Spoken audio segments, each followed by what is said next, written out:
Welcome to Hoshivar Podcast. I am honored and very excited to host my guest, Mr. Matthew Alper, here for the second time. Mr. Alper is the author of a very well-known book, The God Part of the Brain.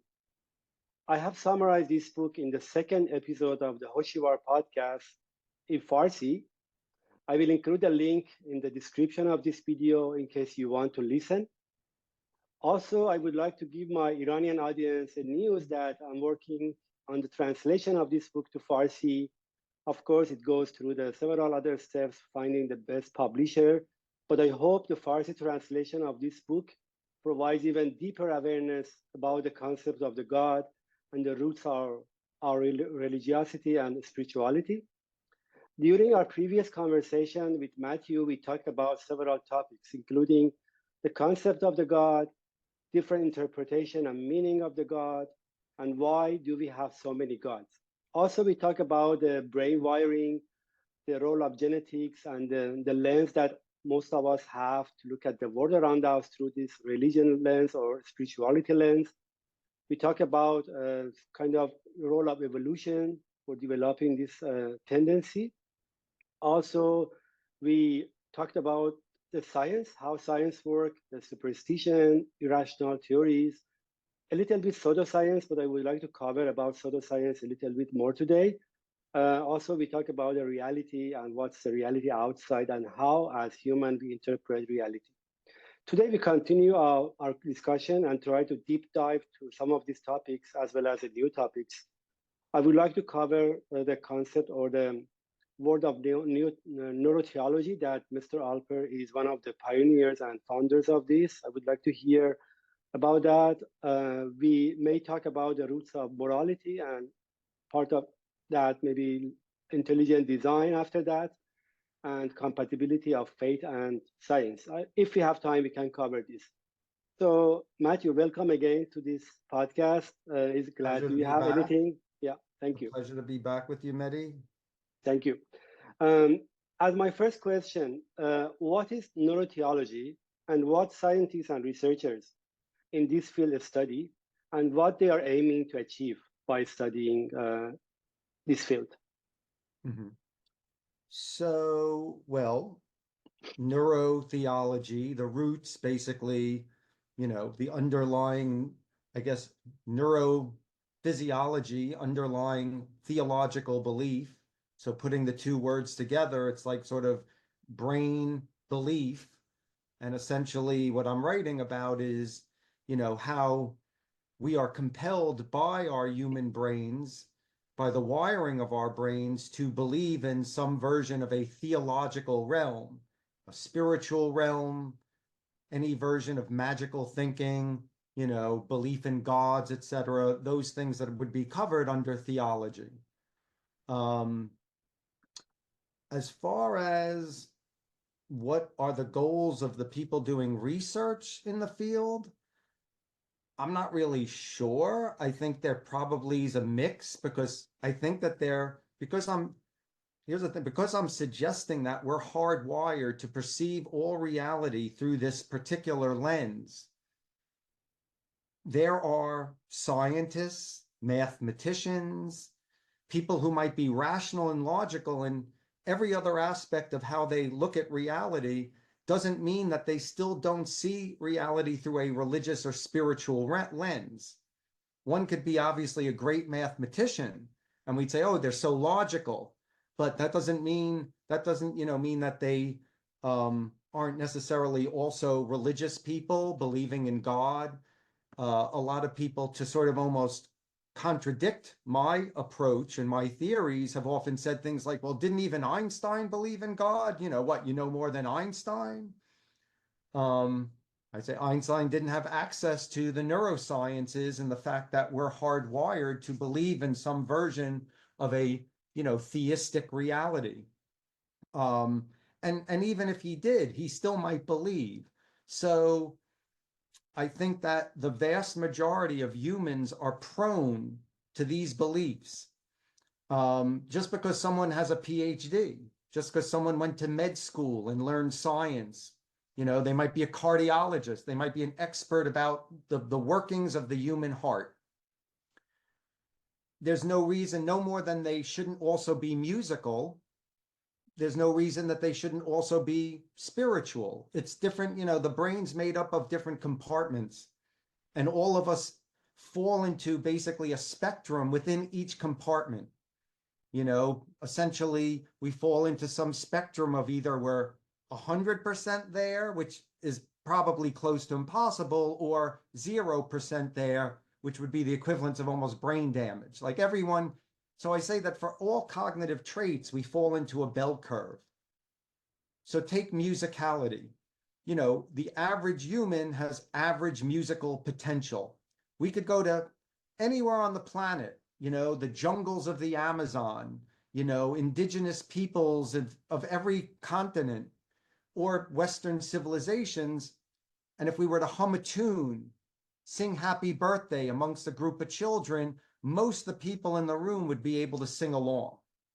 However, because I'm suggesting there's a cognitive bell curve, on the tapering extremes, there's going to be a smaller cross-section of people who are born tone deaf, who won't be able to sing happy birthday.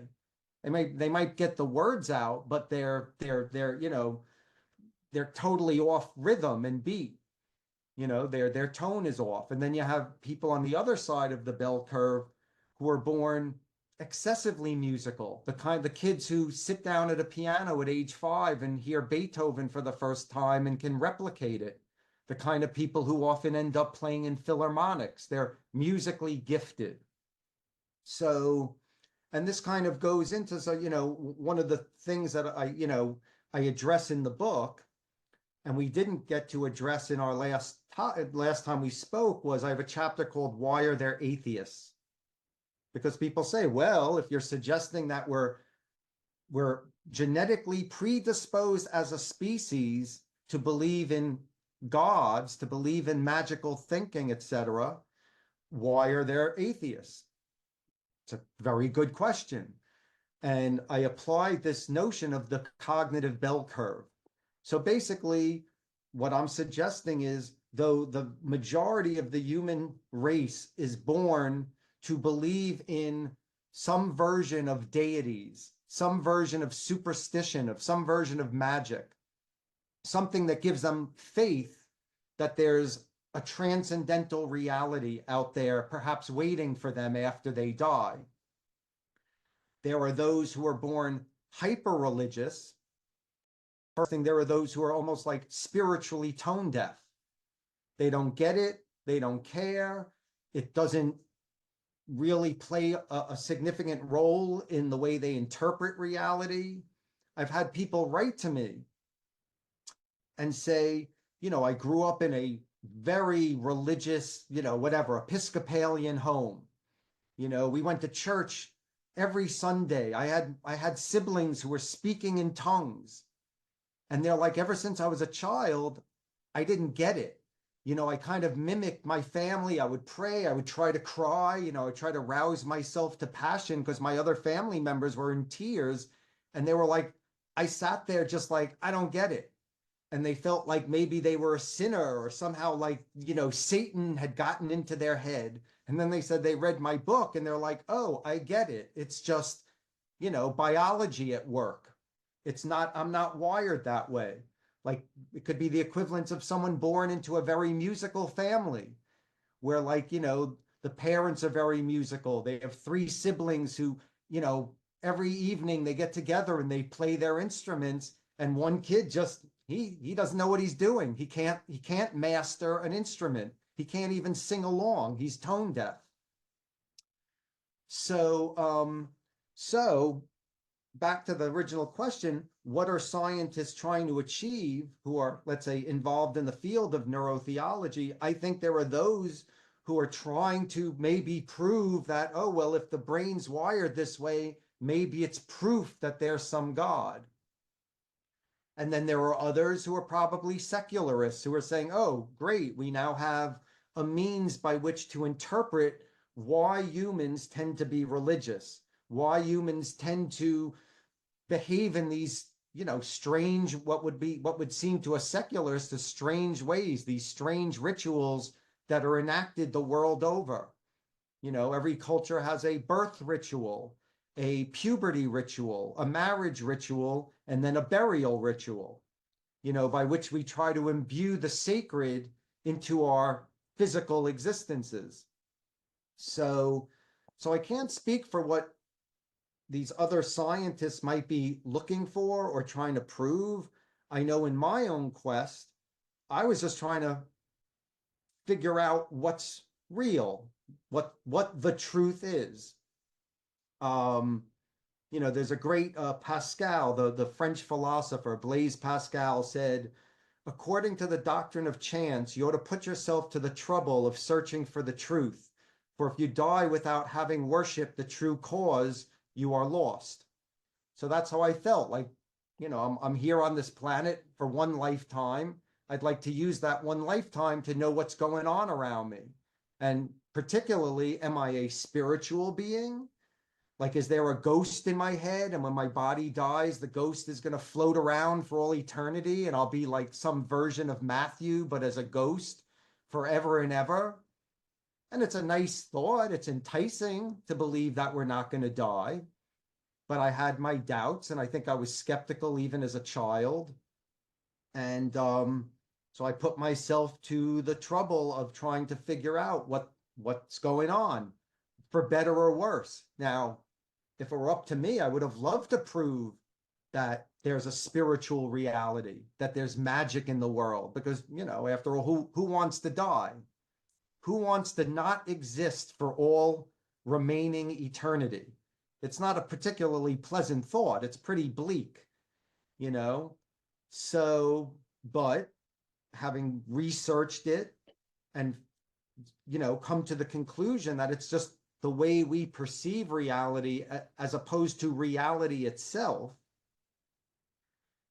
I was willing to come to terms with my findings and accept the fact that it's more than likely that I am a mortal being, a physical being, that there is no ghost in the machine, there's no soul, there's therefore no afterlife, and that when I die, I die. And, you know, and at least now I can go through life saying, all right, well, I'm pretty confident that's how things are. So now, how do I want to live? Now that I'm a mortal being who's accepted the fact that I only have a limited amount of time to live out my life, what should I do with it? You know, but at least now I felt like I was starting from a foundation of knowing. So that's great. So I think you answered some of my question that I wanted to ask about why there are atheists, if we are hardwired, or some of the physical or scientific evidence you mentioned. But one question came to my mind now. So if we say we are hardwired, at least majority of us, we are hardwired for religiosity or spirituality, but how do you see the gene or biology environment interaction? Because you mentioned about the role of cultures in forming this kind of beliefs. How do you see the interaction between hardwiring of the brain and how the culture can affect this? Because we see people grow up in a religion family you mentioned, but the culture in the school or culture in the society move them to atheist, or vice versa. How do you see this interaction? I think the culture also acting as an important factor here. Sure. Well, you know, right, it goes to the essential nature-nurture question. You know, how much of what we are is, you know, nature, which is basically our genetics, our biology, versus how much of it is nurture, our environmental influences.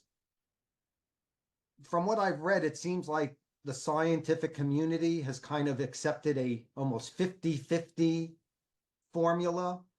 Personally, I would lean more towards like 70 genetics, 30 environment. Now, for instance, if someone is not genetically preconceived to be, let's say, extremely musical, you know, they're born with average musical potential. You know, you could have Mozart and Beethoven be their tutors their whole life. They're probably never going to reach the point that they're playing in the Philharmonic or they're composing symphonies. there's a certain degree of wiring that's necessary to make genius. You know, the people who win Olympic medals, as much as they're hard workers, and there's no denying it, they were born gifted with certain bodies that allow them to excel at whatever sport they're winning a gold medal in. You know, there's only so much credit they can take. Like, well, I worked really hard and my trainer's really good. Oh yeah, and I happen to be born 6 foot tall and 150 pounds with a streamlined body that makes me a terrific swimmer. Had that person been born 5 feet tall, you don't see 5 feet tall people winning Olympic golds in swimming, let's say. Or track for that matter, because their legs aren't long enough. So, you know, we can only work with what we're given through our genetics.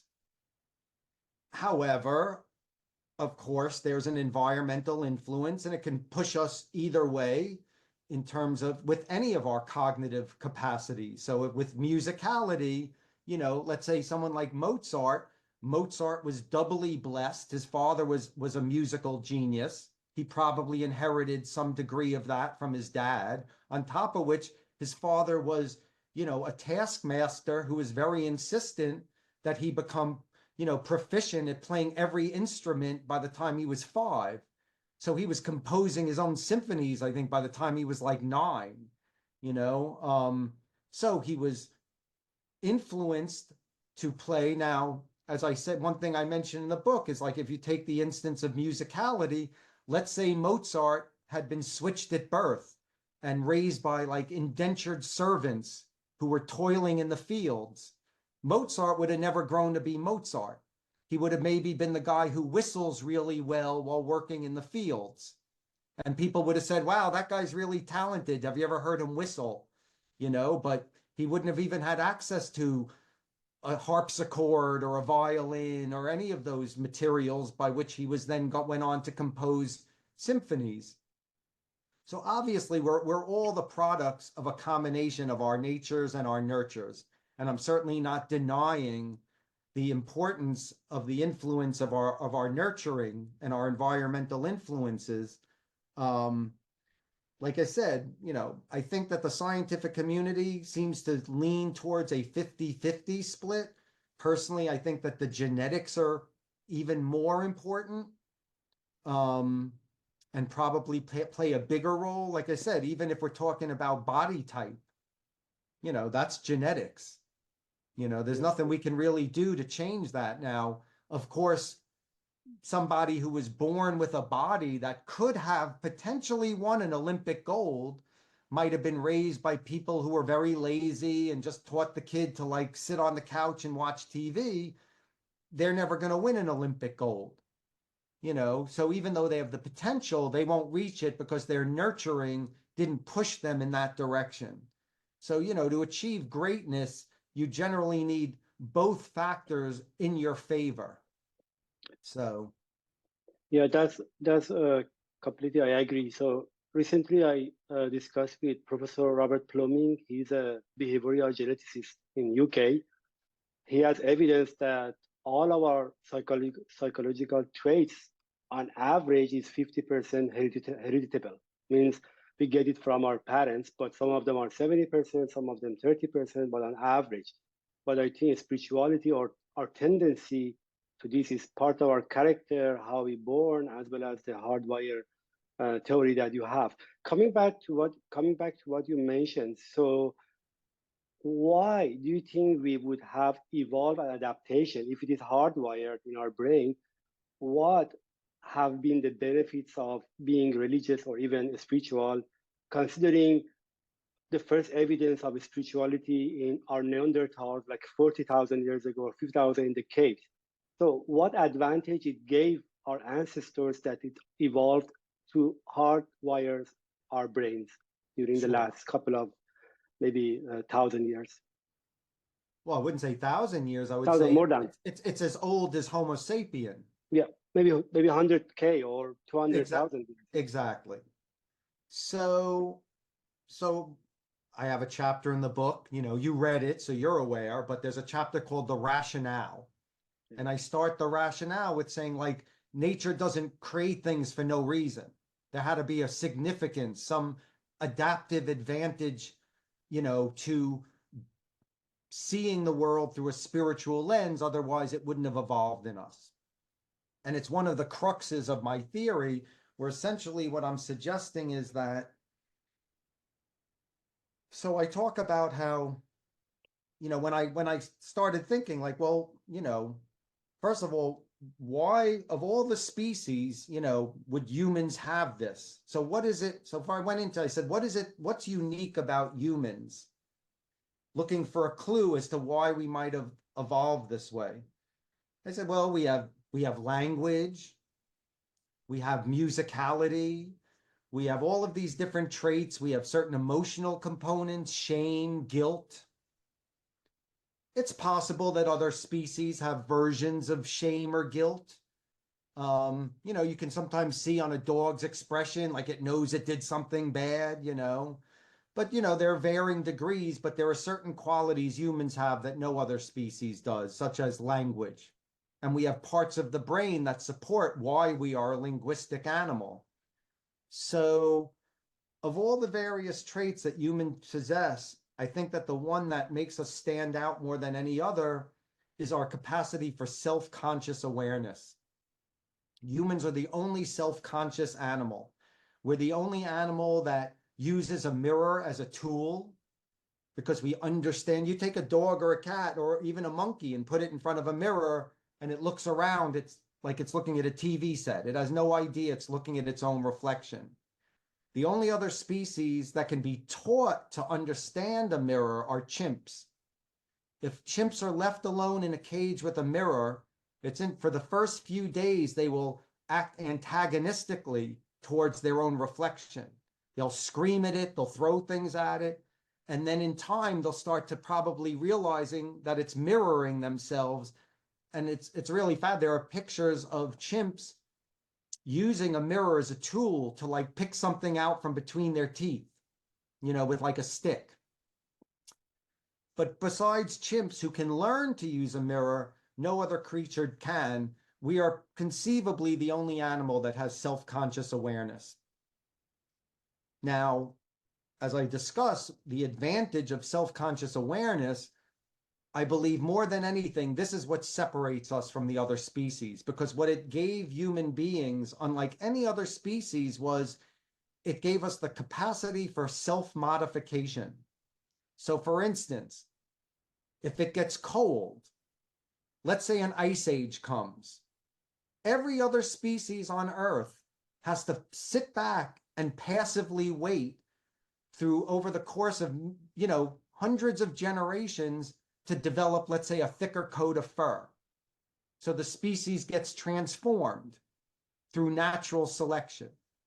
So, let's say an ice age comes and there's, let's say, a litter of dogs. Obviously, the one with the thicker coat of fur or the thicker layer of fat inside is going to survive long enough to pass its genes. And over the course of, millions of years, that dog's going to resemble more of a wolf, or that elephant's going to resemble a woolly mammoth, etc. Humans, unlike all the other species, can say, I am cold. The combination of linguistic intelligence and self-awareness. We can say, I am cold, and then we've got the digits to do something about it. So within an hour, we could cut up another animal and use its fur to make ourselves a coat. If we deem that it would be to our advantage to be underwater or go up into space or to fly, we can mimic any species. So we're not shaped by our environments any longer. We do the shaping. So self-conscious awareness gave us the power of self-modification, and it's through that we've transformed planet Earth with our technologies, etc. However, the drawback was, the fatal flaw in self-conscious awareness was, for the first time an animal can say, I exist. And then, therefore, for the first time in evolution, a species can say, oh crap, one day I won't. We became aware that we're going to die. We became aware of our own mortalities. Now, all life is wired, especially higher organisms like mammals. There are parts of the brain that basically create tension, what we call anxiety, tensions that keep us alive. We get close to a fire, we get burnt. We remember fire burns. When we get close to fire, it causes anxiety. When we see an enemy, a predator, it causes anxiety. We either, again, we're motivated by self-preservation to either fight or flee, fight or flight. All of a sudden, a species comes along and realizes that it's mortal. There's nowhere to run and there's nothing to fight. You could build the biggest wall on earth. You could have an army of 10 million men protecting your home. You're gonna die. Nothing can protect you. So all of a sudden, we become the existential animal. We're burdened with existential anxiety, knowing that no matter what we do, we can't protect our loved ones or ourselves, that everyone we know, everyone we love, everything we care for is going to disappear, including ourselves. So I believe that it was that debilitating anxiety that came with existential awareness that forced the selection by nature of parts of our brain to compel us to believe in some version of a transcendental reality, or what we call spirituality, some version of magic, something that transcends the physical, so that we believe. Now, every culture, for instance, in its language has a word for spirit. So every culture, every human culture believes that underlying our being, there's this ghost in the machine, there's a spirit. And even though we know the body will die, we believe that that spirit will live on in what most cultures refer to as an afterlife. That's why most cultures, almost every culture, has a burial ritual or some version of a funerary rite which anticipates sending that person's spirit to the next realm.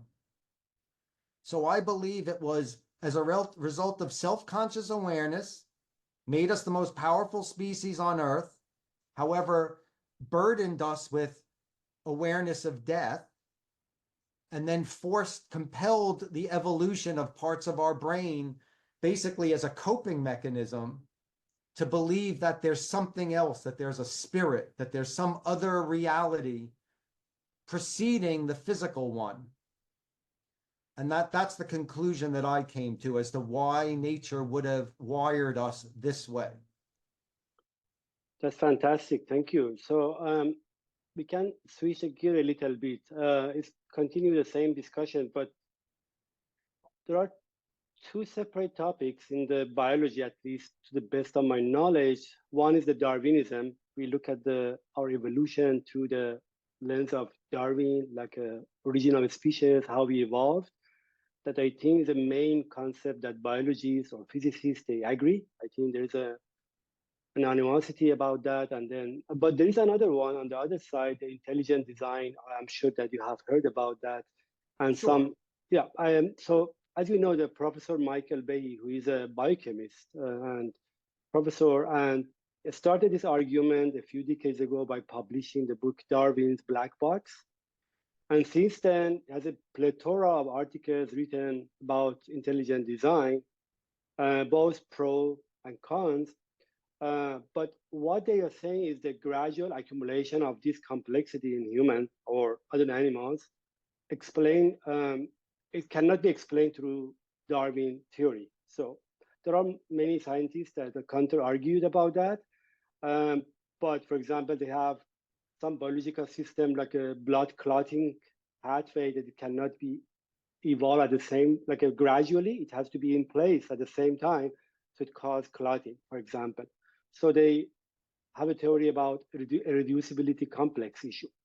But I see some meetings, conferences, seminars still talking about intelligent design in US as well as in my country, Iran. Recently, I came across, they invited even Michael Behe and other scientists or philosophers to talk about intelligent design. I have a few questions about that. First, they are related to each other. What is intelligent design as you see it? because I'm sure you have encountered this during the last few decades, maybe before writing your book, and what the relationship between intelligent design and Darwin, because they want to combine, and they are saying that intelligent design showing that we have a God that created us, and how acceptable this is among the scientists or physicists. Maybe you talk to them, and also you searching for your book. So I would like to hear what you think about the intelligent design, because it's still a concept that growing, at least not growing, but at least it exists between people. Okay, so I'm going to refer back to what I was talking about earlier. It doesn't matter if you went to med school. It doesn't matter whether you studied astrophysics, cardiology, genetics. It does not mean that your wiring to believe in some version of a magical reality is diminished. So I believe that there is a significant portion of the scientific community who are still influenced by the wiring that compels them to believe that there has to be something more. Intelligent design is a joke. It's premised in the fact that we were created by some grand designer, a god. So it's basically, it's people who are religious, people who are spiritual, people who can't let go of the ghost, so to speak, who are trying to twist science into a knot, to jump through hoops, to convince other scientists that there must be a God underlying the physics of nature. Biology is a physical process. It's based in physics. There's no ghost, there's no God.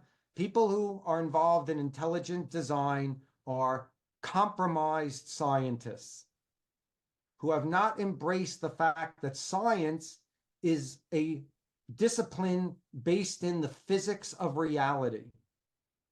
To me, if you're a true scientist, then you are dedicated to the pursuit of interpreting every aspect of reality through its physical nature, without any construct that there's a spiritual, component. So scientists who are pushing intelligent design are not, to me, they're not even true scientists. They're religious thinkers who trained in science and are trying to come up with varying arguments to push their beliefs. So, they're almost like, well, I'm not religious. It's not like I'm pushing Judaism or Christianity or Islam. It's more of like deism. It's a lot what like the founding fathers believed in. Not like any particular religious god associated with a culture, but more like a grand designer. To me, it's all ridiculous. All of their arguments are a joke. To talk about like blood clotting, for instance, that it can't evolve over the course of time. Well, what was his name? Stephen, I'm forgetting the author of the concept, but are you familiar with punctuated equilibria? No, is a psychologist or a scientist? He's a scientist. It'll come to me. Anyway, there's a theory called punctuated equilibria. Mm-hmm. And it basically says that not all evolution is gradual. There are certain mutations that basically punctuate evolution, that within just one organism, it could have some mutation that's so advantageous, and it passes that mutation, that basically it's the progenitor of an entire change in the biology of a species. And he gives all these different examples of punctuated equilibria. Not everything. Probably most evolution occurs over the course of time. It's a gradual process. But according to the theory of punctuated equilibria, and I believe there's truth behind that, some evolution takes place within one mutation. It's almost like if we look at like mitochondrial Eve. There was one, whatever it was, Homo erectus, that had a genetic variation that made it unique enough that it birthed a new species. So sometimes evolution goes that way. Sometimes it's gradual and sometimes it's punctuated. But to me, even discussing intelligent design, to discuss like maybe God made us or a God or some power out there is just magical thinking, fantastical thinking. To me, it's not even worth addressing.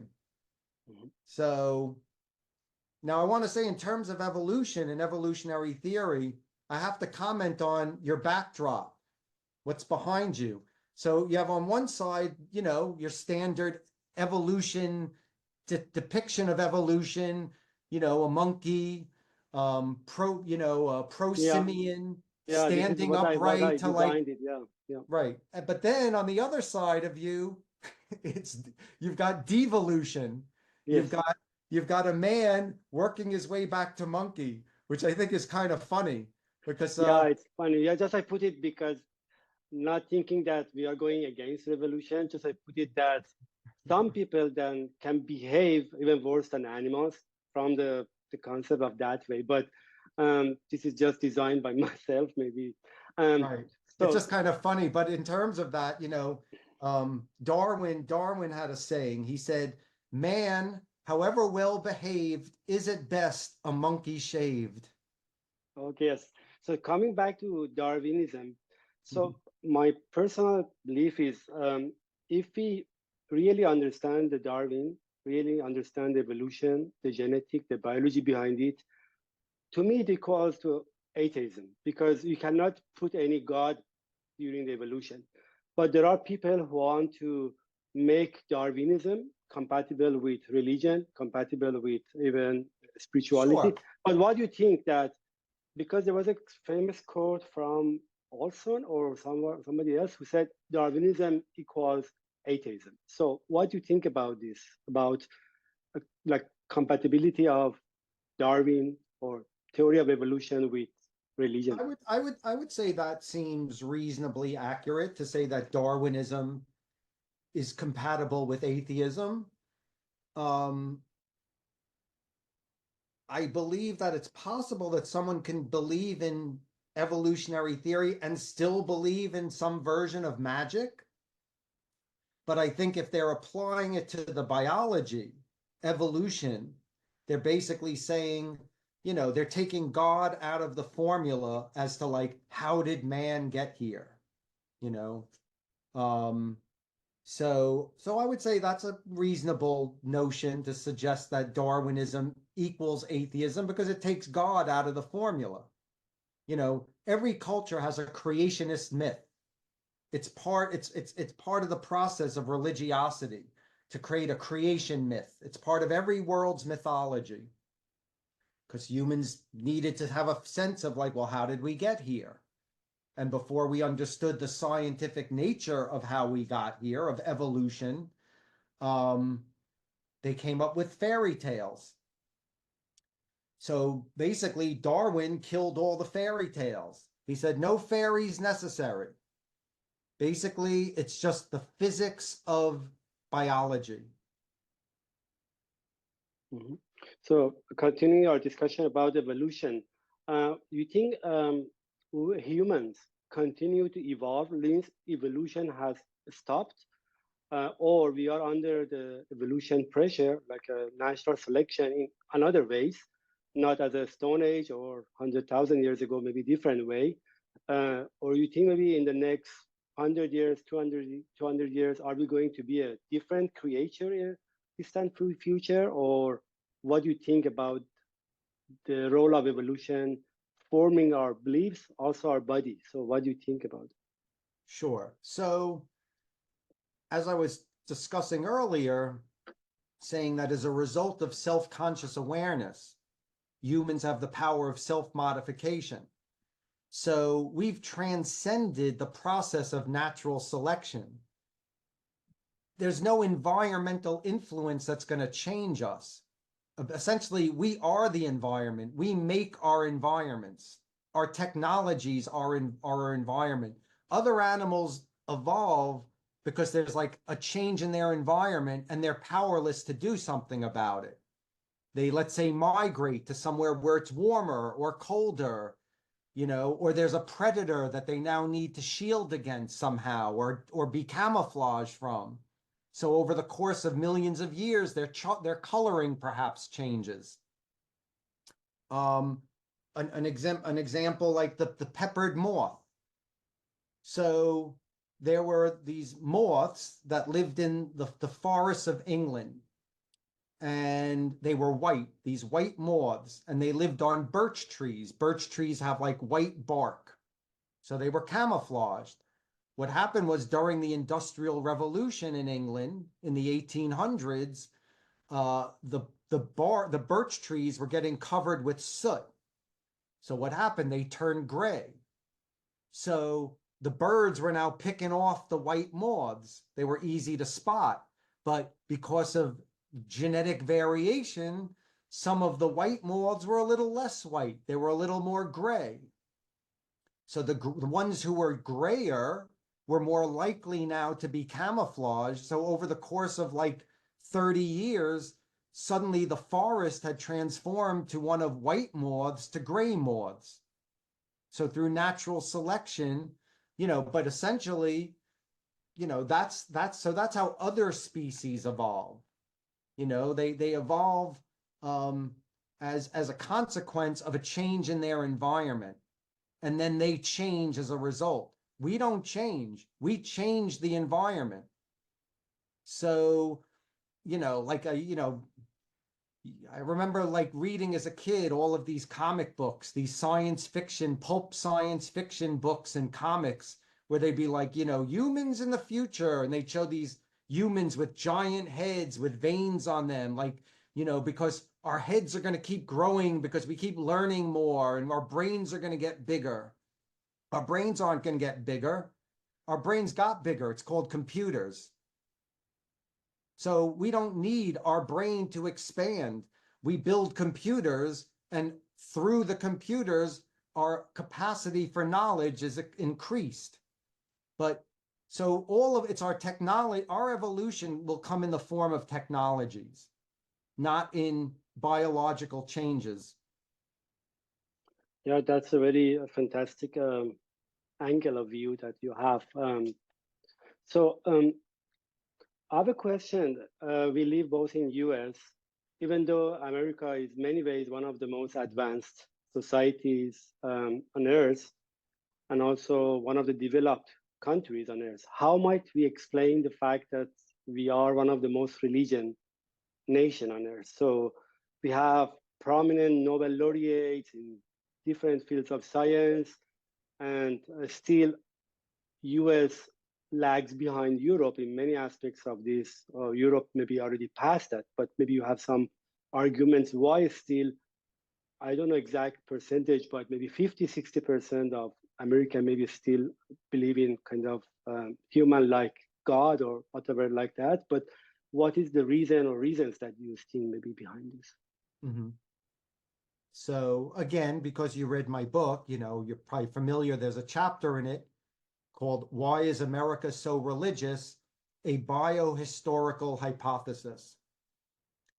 And one of the things that I like about that chapter is I wanted to create yet another field of science that I call biohistory. So basically the overlap of biology and historical realities.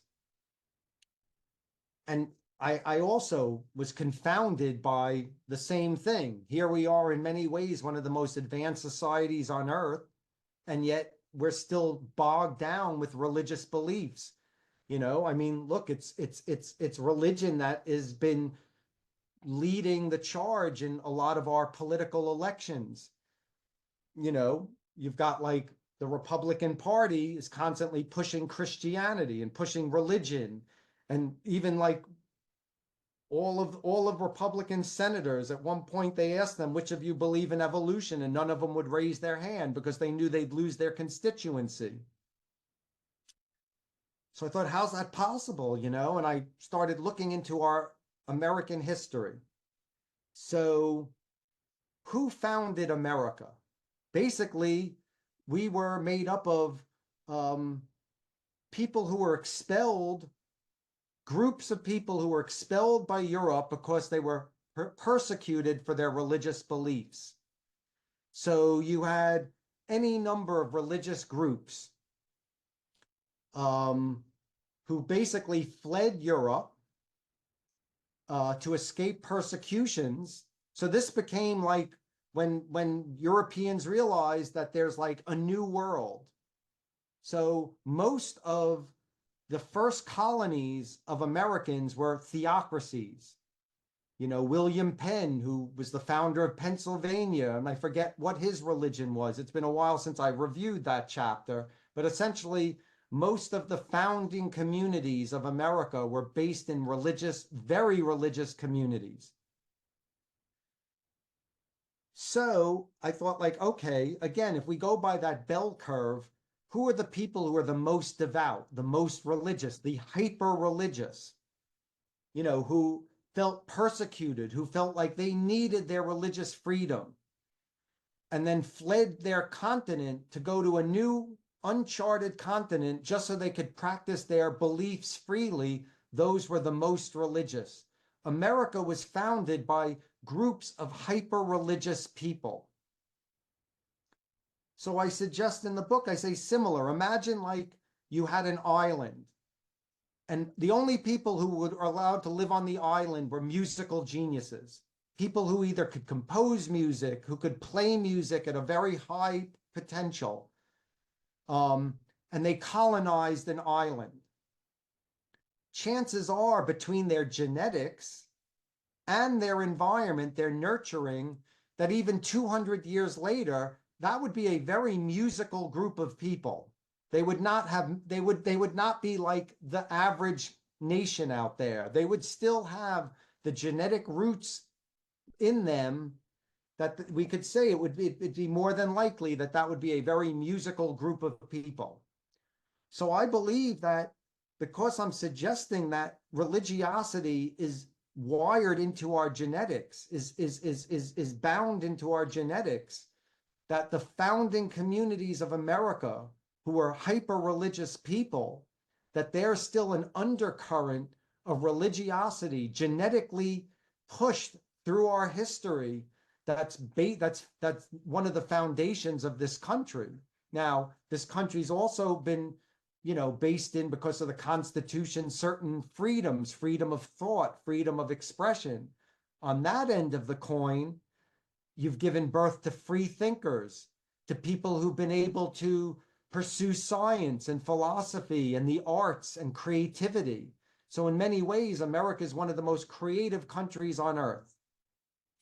You know, film, literature, music, all of these creative fields blossom here in America. And one of our greatest exports to the world is creativity. You know, our literature, our film, our TV shows, our music, our art, and our science, technology. You know, but on the other hand, there's still that undercurrent of religiosity that has infiltrated the gene pool of American society. And that even though we've got these two disparate sort of entities that live together, and basically those two entities have been at war now since the Civil War, you know, basically the forces of ignorance and religiosity at odds with those who want to be, you know, who live in a more democratic, inclusive, diverse, creative, expressive society. Because in religious culture, you're not supposed to question. There's no need for creativity. Creativity breeds contempt for your own God. You start to question things. So, so I believe that is the origin as to why America in so many ways is still so backwards. Thank you.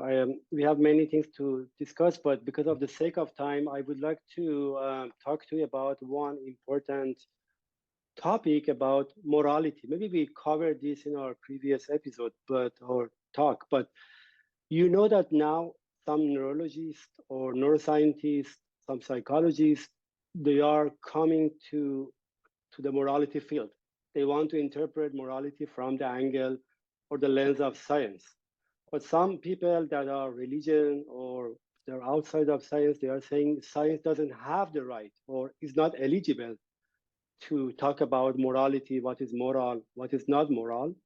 But you know, some people like Sam Harris, they wrote a book about moral landscape. So they are saying because our spirituality, our morality is also part of our character, our behavior, and science is eligible to look at this, not only leaving to philosophy or religion.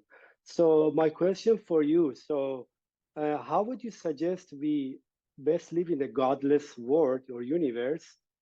Do we need God to be moral, or how you see the morality from the lens of the person as a scientist or person who look at the science, how we can live without moral? Because this is a thing that they tell atheists, you are aware of that you are immoral people, you don't, like different things they tell about. Now it's better, but maybe 20 years ago, 30 years ago was much worse than this. Even in my country, maybe they stigmatize them. So maybe it's not a good thing. But what do you think about the atheism and morality? Right. So again, I will point to my book. There's a chapter in it called The Guilt and Morality Function. And it's a little bit of an aside, but I figured I have to tackle every aspect of religiosity to really sort of have a solution to all of these questions. And one of the questions is the question of evil. You know, where does evil come from? You know, so in the religious lens, you know, evil is sin, evil is Satan, evil is like these dark forces. It's a spiritual reality. I went into the biology of morality, and I talk at great length. There's a scientist, Antonio Damasio. He's kind of, that's his field. And he studied, for instance, there's a guy, Phineas Gage. It was a case in like the late 1800s of a man who worked on the railroad. And there was an explosion and a piece of metal penetrated his head. And he was a devout man. He was a religious man. He was a good husband and father. And suddenly he became a reprobate. He was beating his wife. He was gambling. He was drinking. He was, you know, sleeping around. And suddenly his entire moral construct had taken a change for the worse. And now scientists are finding that the part of his brain that was penetrated by the metal is the part of the brain that dictates moral functioning. They've done studies on people on death row in prison. And they found, and again, you know, I wrote my book a long time ago, so you'll have to forgive me. I haven't read it recently. You've read it more recently than I have. I don't remember at this point. I believe it's what part of the prefrontal cortex that they find that people who are on death row, there's often, in the majority of them, damage to their prefrontal cortex, meaning like either they were hit in the head, maybe they were boxers, whatever, maybe it was a car accident, you know, but that essentially moral reasoning, because we humans are a social organism. It's essential that we work together. If we're driven merely by our selfish orientations, we'll tear each other apart. No society could ever survive. So we're also guided by altruistic behaviors to help one another. We're guided by compassion. We're guided by, this is all part of our wiring. And it's guided by certain parts of our brain. And what they're finding is that there are parts of the brain that determine to what extent humans are moral, to what extent we're compassionate, to what extent we are compelled to help others versus only ourselves. You know, they're finding that things like sociopathy, narcissism, all of these toxic behaviors are a result of our hard wiring. Not necessarily because we were raised badly. In most cases of people who've committed crimes, who've done bad things, whether you're talking about even like serial killers, they often had siblings. They came from families where there were 3 or 4 other siblings, and none of them are in jail. They're all thriving. They're hard workers. So their wiring was off. They were all raised by the same parents. So essentially what they're finding is that morality is determined by our genetics and our hard wiring. Now, obviously, again, there's the cultural influence. If we're raised by a band of thieves, probably going to grow up to be a thief. Though you might be a thief who later in life feels guilty for what they did, what their parents had them do as a child, and maybe they reform their ways. But essentially, morality is part of our wiring. It's inherent to our nature. We wouldn't survive as a social organism if we were all guided by selfish instincts. And essentially, you know, the problem of evil has nothing to do with Satan or dark forces, or, you know, every culture has an origin for evil. A name, a word for some Satan-like character that wants to tempt us and sway us from goodness, as if that's the origin of all evil. The origin of all evil is a combination of our wiring and the way we're raised, and perhaps trauma to the brain, what they're finding. If you get banged in the head in a certain way, it can affect the way you make moral decisions, how responsible you are. So as far as, look, religions want to push their own ideology. So they're basically saying, if you're not believing in our construct, you're bad, you're evil. So obviously an atheist is inherently evil. They're going to be reviled by every culture on earth because we're not believing in anyone's gods. But if you're, you know, by one culture's standards, if you're a good Christian and you go to a Jewish community, they'll say, well, you're a good Christian, but you're a bad Jew. You know, to a Christian, you can only get into heaven, not even by good acts, but by accepting Jesus as your savior. Doesn't matter. You could be a saint. You could have spent your whole life devoted to helping people. But if you have not embraced Jesus in your heart, you're not going to heaven. So they're just pushing an ideology so that you're like on Team Christianity or Team Judaism or Team Islam. You know, so of course they're pushing the notion that someone who doesn't believe is a bad person, is evil, etc. But that's nonsense. You know, there's good and there's bad behavior. Good behavior is that which upholds, you know, which brings balance to your society, cooperation. It has nothing to do with what you believe in. And I believe in many cases that atheists are the most moral people of all, because most atheists identify as humanists, meaning we're all humans. There's no bias against where you came from, the color of your skin, your ethnic origin. We're all humans. And the only way we're going to survive as humans is through mutual cooperation. Basically doing unto others. You know, everyone kind of cooperating, offering to be good to one another for the mutual benefit of us all. And that's kind of like, I believe that is the sort of, you know, moral ideology embraced by most atheists. So if you look at religious ideology, what, you know, to them, most religions say, if you do good, you go to heaven. If you do bad, you go to hell. So they're basing, all morality is based on like the most simple reward punishment, you know, philosophy. It's all just like, so you're not doing good. Like a humanist says, I'm doing good because I want to help mankind. And since I'm part of mankind, I could even say selfishly, it's going to help me. But I'm helping mankind. A religious person says, oh, I didn't steal that piece of pie, not because I care about the person whose pie it is, because I don't want to go to hell. I don't want to be punished. So I'm doing good things to be rewarded. That's how you teach morality to a child. But as what, like Kant, the philosopher Immanuel Kant, called a transcendental ethic. It's not about reward punishment. It transcends those trivial things. You're ethical because you want to help mankind at large, and you're part of mankind.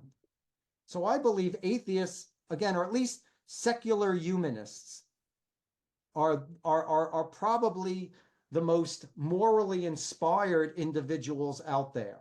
And religious ideologies, all of their notions of good and evil are distorted based on their own belief systems, which are all twisted.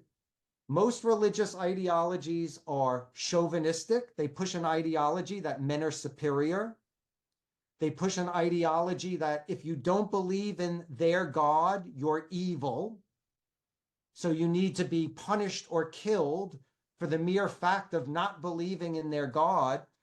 I don't see how that's a good act, you know? So I believe that most religious morality is perverse, distorted, compromised, and to the disadvantage of humanity at large, and should be thrown in the bonfire.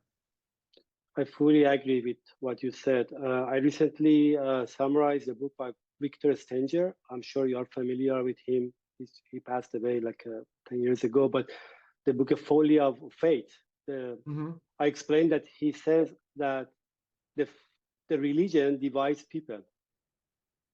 We see what's happening in the world right now, yes? So we see people, it's not only religion, the ideology, the us versus them, or me versus you. That's a huge debate in biology as well, how brains divide us with them.